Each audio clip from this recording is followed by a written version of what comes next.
दोस्तों, स्वागत है आप सबका एक बार फिर से हमारे YouTube चैनल एस्ट्रो नॉलेज में।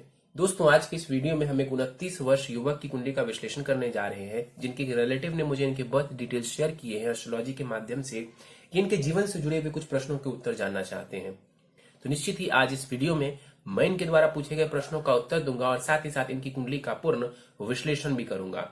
आगे बढ़ने से पहले दोस्तों, हर बार की तरह आप सबसे निवेदन है, यदि अभी तक आपने हमारे YouTube चैनल एस्ट्रो नॉलेज को सब्सक्राइब नहीं किया है तो आप प्लीज इसे सब्सक्राइब कर दें और बेल आइकन को दबाना ना भूलें। साथ ही साथ दोस्तों, यदि आप सब भी इसी प्रकार अपनी कुंडली का विश्लेषण करवाना चाहते हैं या फिर मुझसे संपर्क करना चाहते हैं तो स्क्रीन के ऊपर फ्लैश हो रहे व्हाट्सएप नंबर के ऊपर आप मुझसे संपर्क कर सकते हैं और ज्यादा जानकारी के लिए आप नीचे डिस्क्रिप्शन बॉक्स को भी चेक कर सकते हैं। वापस आते हैं इस विश्लेषण के वीडियो के ऊपर और सबसे पहले मैं आप सबों के समक्ष इनके बर्थ डिटेल्स को रख देता हूं। इनका जो जन्म हुआ है वो हुआ है 15 नवंबर 1991 को सुबह के 3:55 जन्म का समय है और जन्म का स्थान है हरियाणा। प्रश्नों की बात की जाए तो इन्होंने बताया है कि इन्होंने बीटेक किया हुआ है और अभी जॉब कर रहे हैं, लेकिन अपनी जॉब से ये बहुत ज्यादा खुश नहीं है। तो जानना चाहते हैं कि क्या जॉब करना उचित रहेगा या फिर बिजनेस में रुख करना चाहिए। इसके अलावा पूछते हैं कि व्यापार करूं तो किस क्षेत्र में करूं, पार्टनरशिप में करूं या नहीं करूं। विवाह को लेकर के जानना चाहते हैं, इनका विवाह नहीं हुआ है तो विवाह को लेकर के भी इन्होंने प्रश्न पूछा है कि विवाह के योग कब नजर आ रहे हैं, वैवाहिक जीवन कैसा रहेगा, स्वास्थ्य और इसके अलावा कुंडली के ग्रहों के बारे में इन्होंने प्रश्न पूछे हैं। तो इनके प्रश्नों को हम आखिर में लेंगे, लेकिन सबसे पहले इनकी लग्न कुंडली की तरफ चलते हैं जो कि हमारे समक्ष है।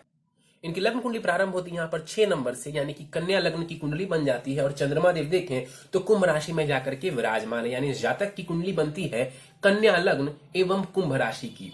कन्या लग्न यानी कि बुध के द्वारा अधिपत्य किया जाने वाला लग्न। ऐसे जातकों के स्वभाव की बात करें तो बिजनेस टेंडेंसी होती है, दिमाग बहुत तेज होता है ऐसे लोगों का, कम्युनिकेशन स्किल्स आमतौर पर बढ़िया होता है, इंटेलिजेंट होते हैं ऐसे लोग। मैनेजमेंट की खूबी भी इनके अंदर देखी गई है, चीजों को एनालाइज करने की जो शक्ति है वो इनके अंदर बहुत ही बढ़िया मानी जाती है।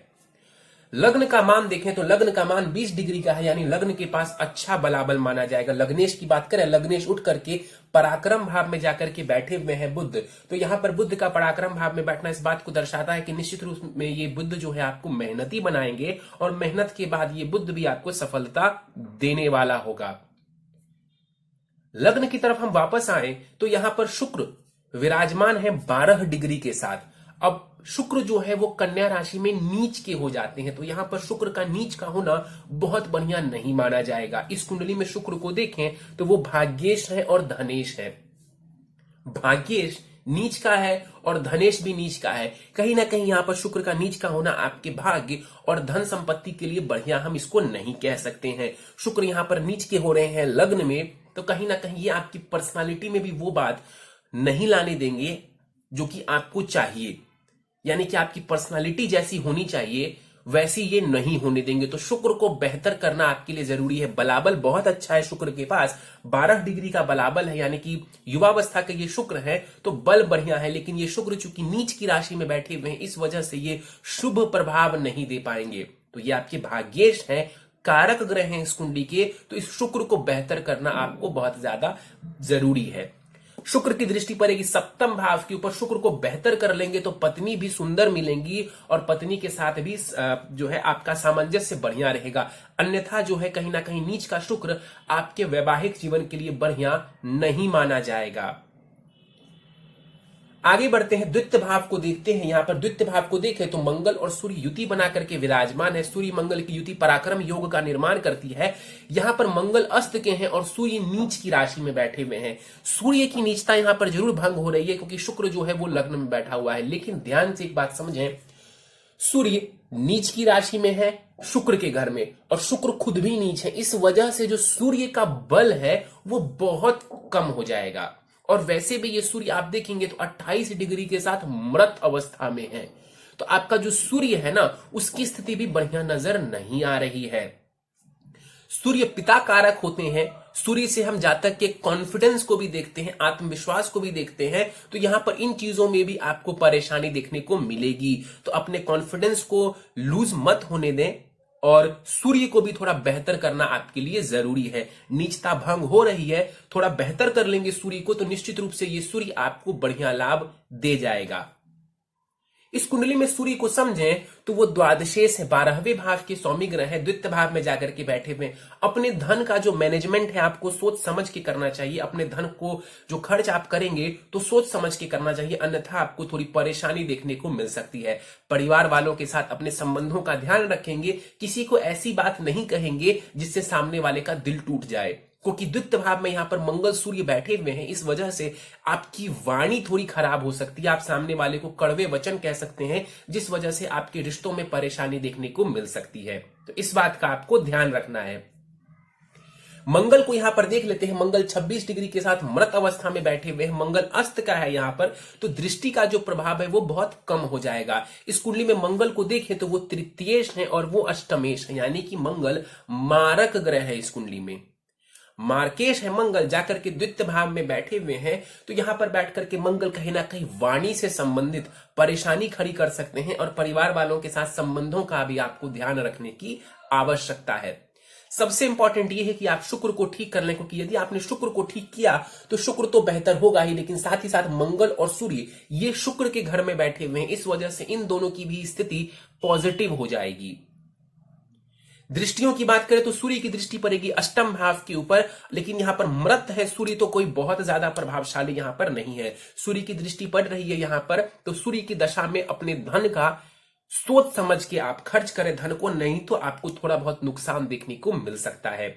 और एक बात और है आपके लिए कि चूंकि सूर्य हायर अथॉरिटीज को भी रिप्रेजेंट करते हैं और दसम भाव भी हायर अथॉरिटीज को रिप्रेजेंट करता है, जहां पर आपका केतु बैठा हुआ है, तो बॉस के साथ मतभेद आपको देखने को मिल सकता है, या कोई भी ऐसी हायर अथॉरिटीज है, चाहे वो गवर्नमेंट ही क्यों ना हो, वहां पर आपको थोड़ी परेशानी देखने को मिल सकती है। तो अपनी वाणी को बहुत सही रखें, अपने स्वभाव को सही रखने की आवश्यकता है। बुध को देखते हैं। यहां पर बुध 20 डिग्री के साथ बैठे हुए हैं। कुमार अवस्था का ये बुध बैठा हुआ है तीसरे भाव में बैठ करके। यहां पर बुध आपके पराक्रम को बढ़ाने वाले होंगे। यहां पर बुध की स्थिति बढ़िया मानी जाएगी। शत्रु की राशि में बैठा हुआ है बुध, लेकिन तात्कालिक मैत्री में हो जाने की वजह से यहां पर जो बुध है ये बढ़िया परिणाम देंगे। यहां पर बुध आपको मेहनती बनाएगा, और उस मेहनत से जैसा कि मैंने कहा आपको लाभ भी देगा। इस कुंडली में बुध को देखें तो लग्नेश होने के साथ साथ ये बुध कर्मेश भी है, यानी आपके करियर के ऊपर भी बुध का बहुत गहरा प्रभाव है। करियर भाव के स्वामी ग्रह बुध बनते हैं, जाकर के ये बुध तीसरे भाव में बैठा हुआ है। निश्चित रूप से यहां पर बुध आपके पराक्रम को बढ़ाएगा। आप कोई ऐसा कार्य करिए जिसमें पराक्रम की जरूरत हो। कहने का मतलब है कुछ इंडिपेंडेंट कार्य भी करने की शक्ति आपको यहां पर बैठा हुआ बुध देने वाला होगा। ध्यान से यदि हम बुध की डिग्री को देखें तो बुध यहां पर 20 डिग्री की है, और आपका लग्न का मान भी 20 डिग्री का है, यानी कि बुध का जो प्रभाव है वो आपके ऊपर ज्यादा पड़ने वाला है। तो बिजनेस की तरफ रुझान देखने को मिल सकता है। बुध की दृष्टि भाग्य भाव के ऊपर पड़ेगी, तो जैसा मैंने कहा मेहनत के बाद आपको ये बुध सफलता दिलवाने वाले होंगे। तो मेहनत करेंगे तो सफलता जरूर मिलेगी। राहु को देखते हैं। राहु कुंडली के चतुर्थ भाव में विराजमान है। यहां पर 17 डिग्री का राहु बैठा हुआ है। युवावस्था का ये राहु है, और इस राशि में हम राहु को बहुत बढ़िया नहीं कहते हैं, इसको नीच का भी माना जाता है धनु राशि में। गुरु के घर में यहां पर राहु बैठा हुआ है, और गुरु कहां है तो गुरु 12वें भाव में जाकर के विराजमान है। चतुर्थ भाव में राहु का होना कहीं ना कहीं सुखों के लिए बहुत अच्छा नहीं है। माता से संबंधित सुखों में परेशानी देखने को मिल सकती है। जीवन में माता जी को कोई कष्ट हो सकता है। यहां पर बैठा हुआ राहु घर में कलह की स्थिति देने वाले हो सकते हैं, तो इसका आपको ध्यान रखना चाहिए। आपस में मतभेद की स्थिति देखने को मिल सकती है। राहु की दृष्टि पड़ेगी यहां पर कुंडली के अष्टम भाव के ऊपर, तो राहु की दशा में कोई ऐसा उतार चढ़ाव देखने को मिल सकता है जो कि बहुत फायदेमंद आपके लिए नहीं होगा। राहु की दृष्टि पड़ेगी दसम भाव के ऊपर। करियर में उतार चढ़ाव ही राहु देंगे ही। वैसे भी आप अपनी कुंडली को देखें तो राहु और केतु आपके कर्म स्थान को प्रभावित कर रहे हैं। जिनकी भी कुंडली में ये स्थिति बनती है, और खास करके तब जब ये नीच की राशि में हो या अच्छी राशि में ना हो, तो करियर में ये बदलाव या करियर में थोड़ी परेशानी देते हैं। और राहु की दृष्टि विदेश भाव खर्च भाव के ऊपर पड़ेगी, तो धन का फिजूल व्यय भी ये राहु आपको करवा सकता है। तो राहु की दशा चलती है, उस दौरान थोड़ा ज्यादा सावधान होने की आपको आवश्यकता होगी। आगे बढ़ने से पहले बुध के ऊपर फिर से चलेंगे, तो एक तरफ बुध के राहु है, दूसरी तरफ मंगल और सूर्य है, बीच में है बुध का भाव। इसको कहते हैं कुंडली में पाप कर्तरी दोष का लग जाना, यानी कि बुध के दोनों ही तरफ जो है नेगेटिव या पापी ग्रह आप कह लीजिए बैठे हुए हैं, जिस वजह से यहां पर जो बुध की पॉजिटिव आगे बढ़ते हैं, शनि के ऊपर चलते हैं। शनि कुंडली के पंचम भाव में विराजमान है और अपने घर में यहाँ पर स्वराशि में शनिदेव बैठे हुए हैं। इस कुंडली में शनि को देखें, वो पंचमेश है और वो षष्ठेश है। एक कारक ग्रह है क्योंकि वो त्रिकोण के स्वामी ग्रह बनते हैं। 7 डिग्री का शनि है, यहाँ पर वृद्ध अवस्था में बैठा हुआ है। शिक्षा संतान के लिए यहाँ पर शनि की स्थिति बढ़िया मानी जाएगी। शिक्षा संतान संबंधित चीजों में यहाँ पर बैठे हुए शनिदेव आपको बढ़िया लाभ देने वाले होंगे। शनि की दृष्टियों की बात करें तो शनि की दृष्टि सप्तम भाव के ऊपर पड़ेगी। विवाह में विलंब करेंगे, विवाह को खराब नहीं करेंगे, विवाह में विलंब करेंगे। क्यों? क्योंकि शनि डिले का कारक ग्रह है। शनि की दृष्टि पड़ेगी कुंडली के लाभ स्थान के ऊपर। मेहनत के बाद आपको लाभ देखने को मिलेगा। चूंकि शनि कारक है कुंडली में, तो ऐसा नहीं है कि वो लाभ स्थान को देखेंगे तो परेशानी खड़ी करेंगे। आप अपने शिक्षा के माध्यम से धन अर्जित करने वाले होंगे। और शनि की जो दसम दृष्टि पड़ेगी, 10वीं दृष्टि, वो पड़ेगी कुंडली के द्वितीय भाव के ऊपर। उच्च की राशि को जरूर देखेंगे, लेकिन यहां पर ध्यान से देखें तो सूर्य विराजमान है, तो सूर्य के ऊपर शनि की दृष्टि बढ़िया नहीं मानी जाती है। आप अपने कॉन्फिडेंस को अच्छा बनाए रखें और पिता से संबंधित सुखों के लिए भी शनि की 10वीं दृष्टि बढ़िया नहीं है। अपनी वाणी का भी ध्यान रखें। धन के लिहाज से देखा जाए तो शनि की ये दृष्टि बढ़िया मानी जाएगी, उसमें कोई खास परेशानी नहीं है। चंद्रमा को देखें तो 2 डिग्री का चंद्रमा कुंडली के छठे भाव में बैठा हुआ है। बाल अवस्था का ये चंद्रमा है। इस कुंडली में चंद्रमा को हम समझें तो चंद्रमा लाभेश है। लाभेश यानी कि धन से जुड़ा हुआ ग्रह है चंद्रमा। और जाकर के कहां बैठा हुआ है चंद्रमा? तो कुंडली के छठे भाव में। ये धन से संबंधित चीजों के लिए बहुत बढ़िया हम इसको नहीं कह सकते हैं। तो आपको लोन लेने की स्थिति देखने को मिल सकती है। जीवन में लोन वगैरह लेना पड़े तो कोई बहुत ज्यादा घबराने की आवश्यकता नहीं है। लोन वगैरह लेकर के भी आप अपना लाभ उठा सकते हैं। और जैसा कि मैंने कहा, शुक्र को बेहतर कर लेंगे तो जीवन में काफी सारी परेशानियां आपकी कम हो जाएंगी। धन से संबंधित, भाग्य से संबंधित, तो शुक्र को बेहतर करना आपके लिए जरूरी है। और साथ ही साथ अपने धन खर्च का भी ध्यान रखें। ये 2 बात का यदि आप ध्यान रखेंगे तो काफी ज्यादा आपकी मुश्किलें कम हो जाएंगी। आगे बढ़ते हैं, केतु को देख लेते हैं। केतु कुंडली के 10th भाव में विराजमान है। 17 डिग्री का केतु 10th भाव में बैठा हुआ है। देखिए, इस राशि में जैसा कि मैंने पहले भी कहा कि केतु बहुत बढ़िया रिजल्ट नहीं देते हैं। बुध के घर में बैठे हुए हैं, बुध 3रे भाव में बैठे हुए। निश्चित रूप से मेहनत करके आप अपने करियर को चलाने वाले होंगे, करियर को बनाने वाले होंगे, लेकिन उसमें भी मैं आपको कह देता हूं बहुत ज्यादा उतार चढ़ाव आपको देखने को मिलेगा। कई बार आपको लगेगा कि आप जो डिजर्व करते हैं वो आपको नहीं मिल पा रहा है या उसमें बहुत ज्यादा डिले देखने को मिल रहा है। इसके पीछे का कारण समझें तो राहु केतु का जो एक्सिस है वो आपके कर्म स्थान को प्रभावित कर रहा है।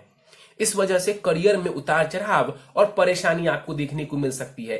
क्या करेंगे? तो बुद्ध को बेहतर करने का उपाय करेंगे। यदि बुद्ध को बेहतर करेंगे तो आपको कहीं ना कहीं करियर में भी स्टेबिलिटी देखने को मिलेगी। केतु की दृष्टियों की बात करें तो केतु की दृष्टि भी द्वितीय भाव के ऊपर पड़ रही है, तो अपने कॉन्फिडेंस को बनाए रखें, परिवार वालों के साथ संबंधों का ध्यान रखें, अपनी वाणी का और अपने धन का ध्यान रखेंगे। चतुर्थ भाव के ऊपर केतु की दृष्टि, माता के स्वास्थ्य का आपको ध्यान रखना चाहिए। और केतु की दृष्टि पड़ेगी चंद्रमा के ऊपर तो मन को ये पीड़ित कर सकता है, तो अपने मन को भी शांत रखने का प्रयास करें। आपका चंद्रमा कोई बहुत खराब स्थिति में नहीं है, इसलिए क्योंकि गुरु की जो 7वीं दृष्टि है वो इस चंद्रमा के ऊपर पड़ रही है, तो एक प्रकार से गज केसरी योग का निर्माण हो रहा है। तो कुंडली में बचाव मौजूद है चंद्रमा के लिए, तो इस वजह से अपने मन को पॉजिटिव बना करके रखें।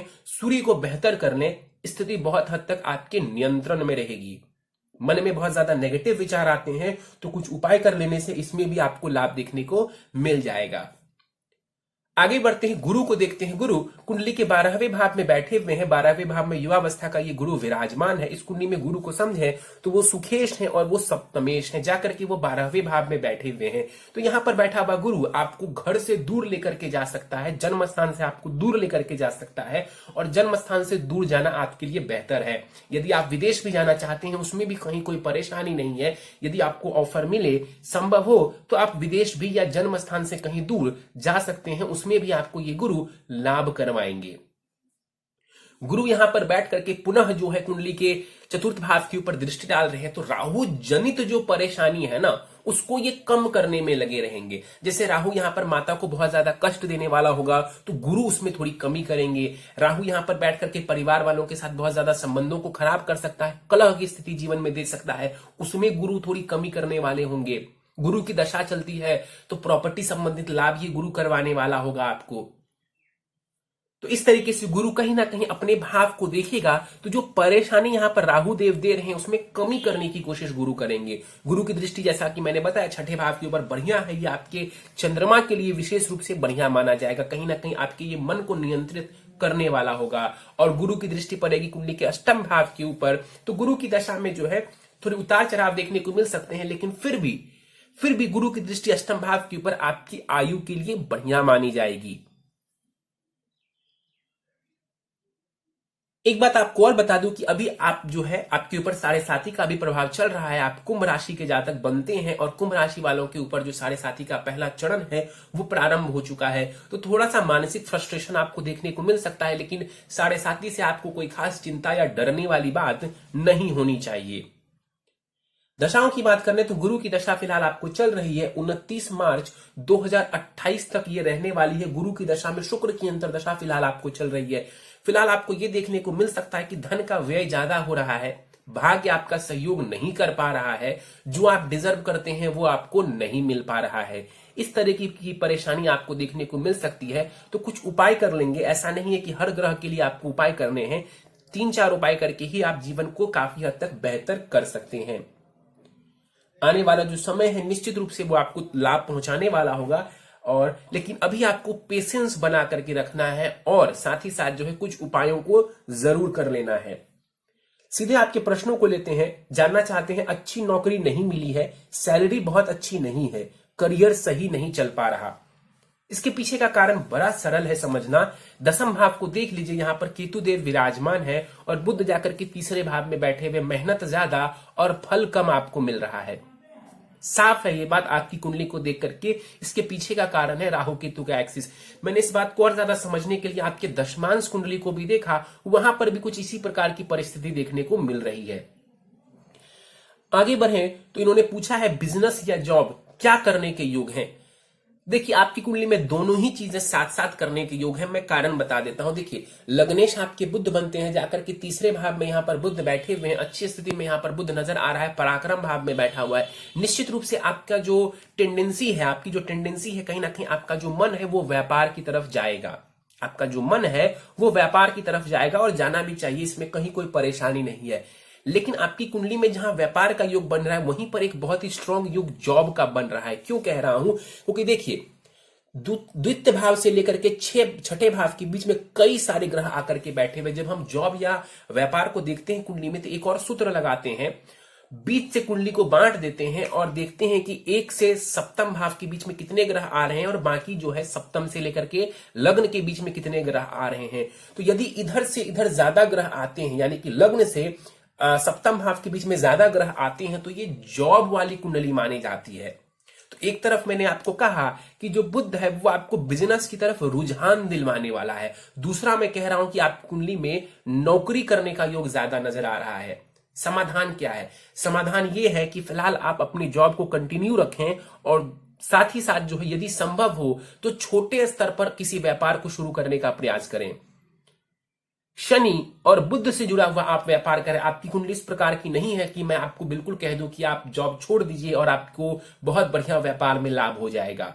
ऐसा मैं आपको नहीं कह पाऊंगा, लेकिन इतना जरूर है कि आपकी व्यापार करने की जो टेंडेंसी है, निश्चित रूप से यदि आप व्यापार करना चाहें तो छोटे स्तर से भी प्रारंभ कर सकते हैं आप, उसमें कोई परेशानी नजर नहीं आती है। शनि से जुड़ा व्यापार, बुध से जुड़ा व्यापार यदि आप करते हैं आपको लाभ देखने को मिलेगा। शनि से जुड़े व्यापार की हम बात कर लें तो जो कोल होता है, माइंस होते हैं, कंस्ट्रक्शन मटेरियल्स होता है, लेदर का जो सामान होता है, फैक्ट्री रिलेटेड जो चीजें होती हैं, ये शनि के अंतर्गत आती हैं। बुध की बात कर लें तो प्रिंटिंग, पब्लिशिंग, किताबें, स्टेशनरी, ये सब जो है ये बुध के अंतर्गत आ जाते हैं। तो इनसे जुड़ा हुआ यदि कोई कार्य आपके समझ में आता है तो आप कीजिए और छोटे स्तर से प्रारंभ करें। बहुत बड़ा रिस्क लेकर के आप इस कार्य को मत करें।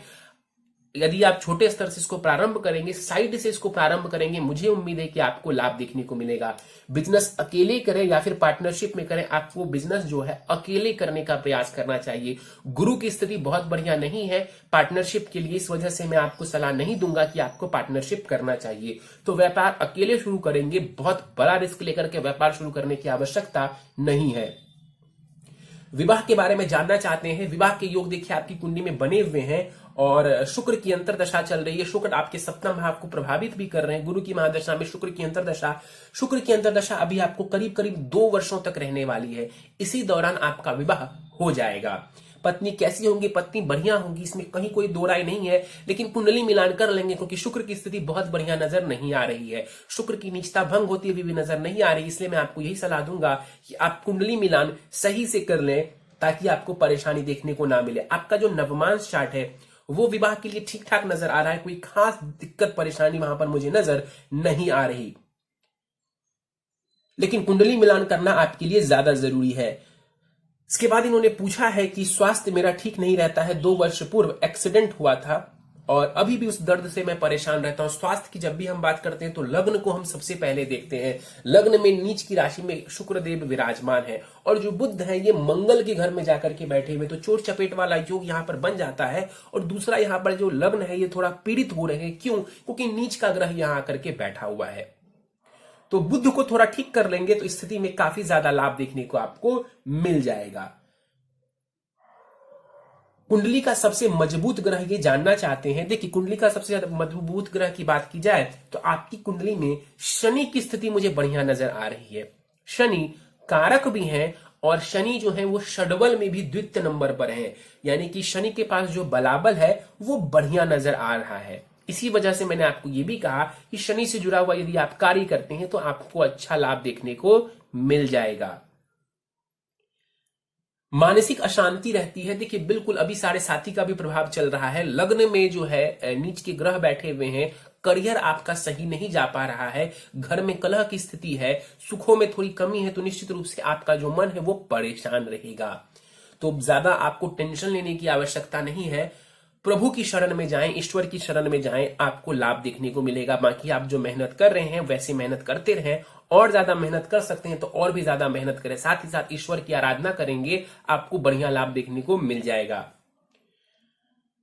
करियर कब तक सेटल होगा ये जानना चाहते हैं। देखिए, अभी गुरु की दशा में शुक्र की अंतरदशा चल रही है। ये समय कोई बहुत खराब नहीं है, लेकिन शुक्र को थोड़ा बेहतर करने की आवश्यकता है। शुक्र को बेहतर करेंगे तो स्थिति थोड़ी अच्छी आपको देखने को मिलेगी। यदि हम जॉब के पॉइंट ऑफ व्यू से कहें तो अभी से ठीक 1-2 वर्षों के बाद, 1 वर्षों के बाद ही कहें तो करीब करीब आपको 2021 के एंड में अच्छी नौकरी देखने को मिल सकती है और 2022 में भी आपके पास नई जॉब की कई सारी अपॉर्चुनिटीज देखने को मिलेंगी।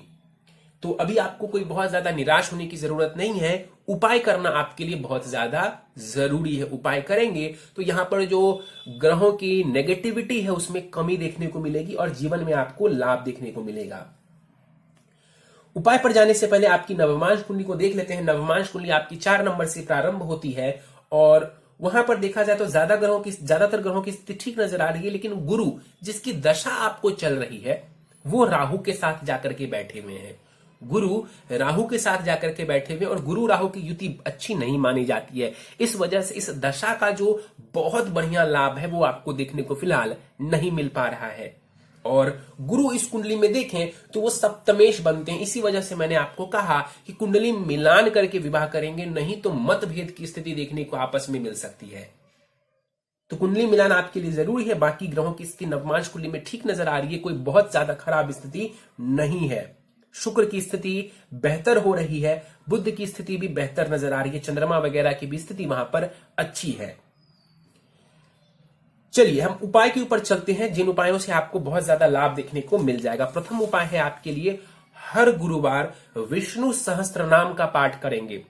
एक दिन कम से कम हफ्ते में गुरुवार के दिन विष्णु सहस्त्र नाम का पाठ करेंगे और गुरुवार को ही मंदिर जाकर के बेसन के लड्डू या केले, इसमें से कोई भी एक चीज या दोनों ही आपको चढ़ाना चाहिए। हर बुधवार गणेश जी को मंदिर जाकर के दूर्वा अर्पित करेंगे, उनके चरणों में ओम गंग गणपते नमः बोलते हुए। नित्य गणेश अथर्व शीर्ष का पाठ करेंगे। नित्य भगवान सूर्य को अर्घ देंगे।